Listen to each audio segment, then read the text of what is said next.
Ya, kita lanjutkan lagi perbincangannya tadi sampai pada upaya-upaya yang dilakukan oleh BNNP, diantaranya adalah pelatihan-pelatihan di tingkat sekolah ya Pak ya. Bisa dilanjutkan informasinya Pak. Ya, jadi untuk pelatihan di tingkat sekolah yang tahun kemarin juga ada pelatihan untuk kaitan dengan penanggulangan narkotika, sehingga dilombakan di tingkat pusat itu SMA 5 atau berapa itu sudah dapat hadiah dari tingkat pusat. Jadi lomba untuk penanggulangan narkotika. Jadi dari tingkat nasional di Yogyakarta mendapatkan juara juga kemarin untuk latihan di tingkat itu SMA. Bentuk pelatihannya seperti apa Pak?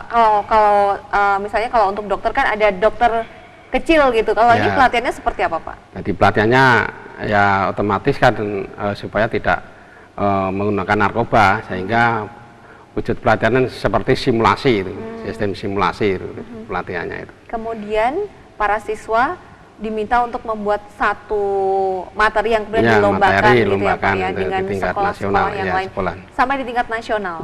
Itu pelatihan itu rutin dilakukan setiap per periode tertentu atau bagaimana Pak?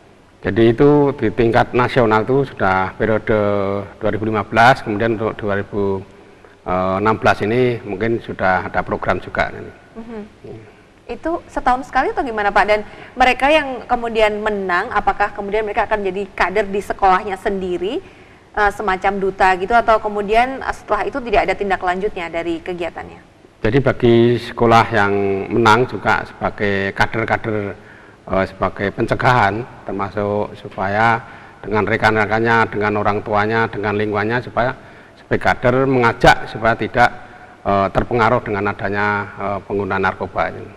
Oke Pak, salah satu upaya yang cukup signifikan untuk menghentikan juga atau mengurangi pastinya adalah operasi gitu, karena itu akan membatasi secara dalam tanda kutip secara paksa supaya tidak menggunakan. Nah kalau untuk operasi sendiri itu apakah ada jadwal tertentu, misalnya sebulan berapa kali, kemudian pembagian daerahnya juga di bagaimana itu Pak?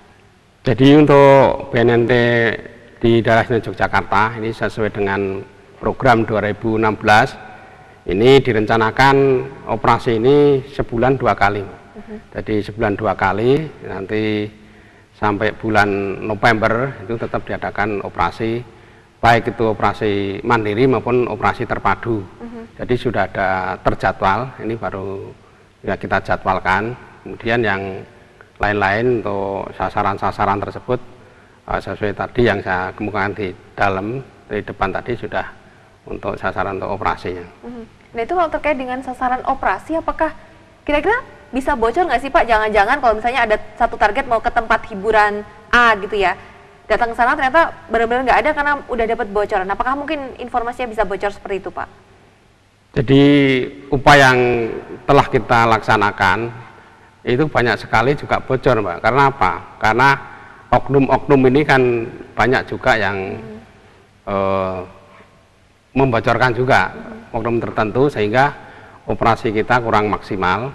Nah, sehingga kita harapkan dari masyarakat supaya tidak membocorkan operasi tersebut, karena memang sudah terjadwal. Karena di dalam suatu tempat-tempat tersebut juga ada oknum-oknum tertentu yang mungkin sebagai karena dengar ada operasi ya mereka sudah memberitahukan, sehingga operasi kita kurang maksimal berhasilan. Itulah kenapa kemudian dibuat jadwalnya acak juga ya Pak ya, supaya tahu-tahu kalau pagi langsung diinformasikan akan dilakukan di mana, malam akan dilakukan di mana, nggak sempat dibocorin jadinya. Mudah-mudahan seperti acak, itu. Oke, ini Pak, dari upaya-upaya yang dilakukan dari BNNP sendiri dari tahun ke tahun ini, apakah bentuknya ada perubahan atau sama masih terkait dengan operasi, kemudian sosialisasi, atau mungkin akan ada satu inovasi lagi? Dari cara teknis memang kita berubah-ubah Mbak. Jadi apa yang telah dilakukan tahun kemarin mungkin bentuknya tidak sama dengan yang kemarin, mungkin lebih ditingkatkan, lebih kita secara menyentuh ke masyarakat, sehingga untuk sasaran-sasaran yang kita sampaikan ini betul-betul masyarakat betul terasa ada getarannya gitu.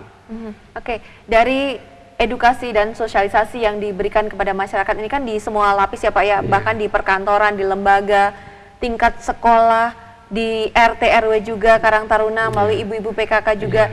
Yang paling kira-kira kalau yang paling mudah langsung menerima, kemudian kelihatan ada output yang cukup bagus itu di mana, dan yang kurang bisa kelihatan hasilnya itu di mana Pak? Biasanya yang langsung kita laksanakan adalah terutama di kampung-kampung itu. Di perkampungan. Di kampungan itu sangat terima kasih dengan adanya kegiatan-kegiatan sosialisasi maupun pembinaan untuk pencegahan itu, termasuk di kampung juga efektif. Kemudian di sekolahan-sekolahan sangat efektif karena juga sebagai kader juga di sekolahan-sekolahan.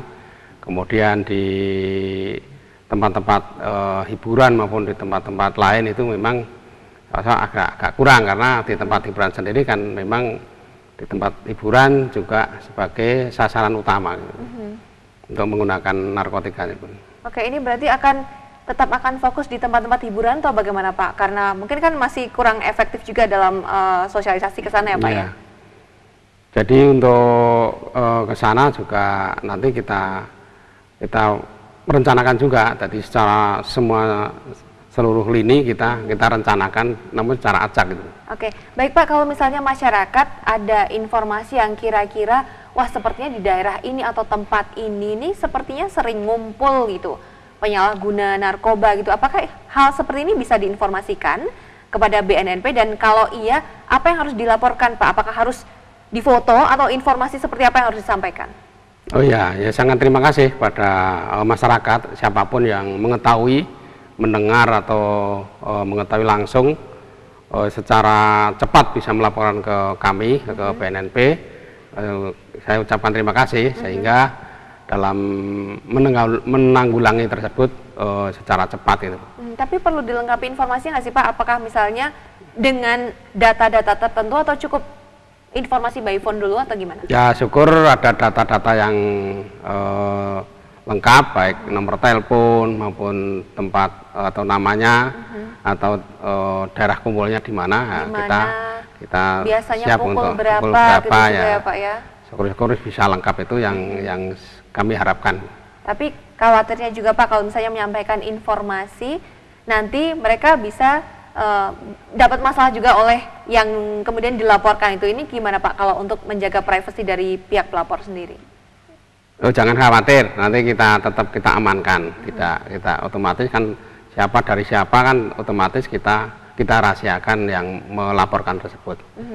Oke. Jadi nomornya bisa ke nomor yang tadi ya Pak ya? Sama bisa, hotline yang tadi, baik untuk melaporkan mungkin jika ada anggota keluarga atau mungkin orang di tempat tinggal Anda yang ternyata dicurigai adalah penyalahguna narkoba, atau mungkin ada daerah tertentu yang ingin Anda laporkan supaya nanti bisa dicek juga kebenarannya apakah betul tempat tersebut sering dipakai kumpul-kumpul dan digunakan oleh para pengguna narkoba. Anda bisa menghubungi 0813 4960 1433. Saya ulangi 0813 4960 1433. Dan kalau sejauh ini yang masih menjadi ganjalan dalam upaya dari BNNP dalam melakukan upaya pemberantasan ini apa Pak?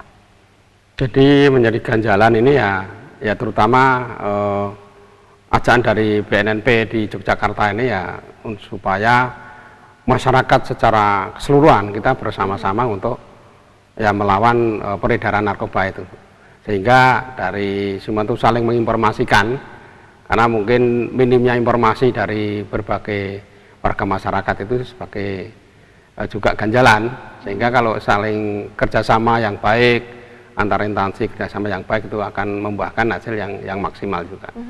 Jadi upaya ini akan bisa berhasil kalau masyarakat ikut terlibat ya Pak ya, minimal bisa menyampaikan informasi itu tadi. Kemudian juga menjaga kondisi lingkungan yang kondusif juga.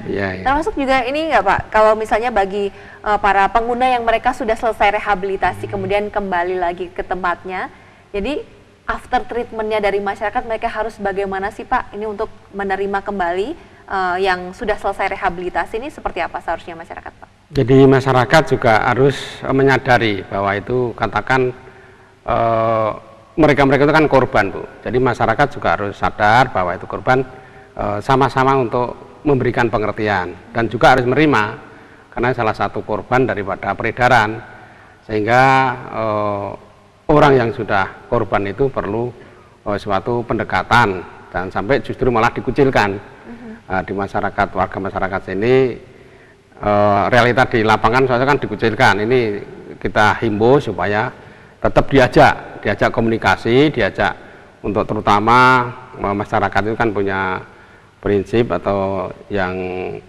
tidak kenal menyerah untuk mengadakan suatu pendekatan. Jangan sampai nanti berlarut-larut dia terjerumus, dikucilkan sehingga tidak sembuh, katakan itu. Oke, baik. Mungkin yang terakhir, jika ada himbauan atau informasi kepada pemirsa RBTV, silakan Pak, bisa disampaikan. Iya, kepada masyarakat di daerah istimewa Yogyakarta khususnya, kami dari bidang pemberantasan mengimbau kepada seluruh warga masyarakat, komponen seluruh supaya betul-betul kita bersama-sama untuk melawan peredaran narkotika, dan saya harapkan untuk lebih memberikan informasi-informasi terhadap kami untuk lebih mencegah supaya kita semua di Yogyakarta ini tidak terlalu jauh untuk penyimpangan terhadap peredaran narkotika. Baik, terima kasih Kompol Suyatno sudah hadir dan sharing-sharing di kesempatan sore kali ini, dan juga terima kasih untuk Anda yang tadi sudah bergabung. Ada Mbak Nita di Bantul, Mas Asep di Sleman, dan juga Mbak Dinda di Kota Gede. Mudah-mudahan perbincangan sore kali ini bermanfaat untuk Anda. Saya Isi Dewi pamitan, selamat sore dan sampai jumpa.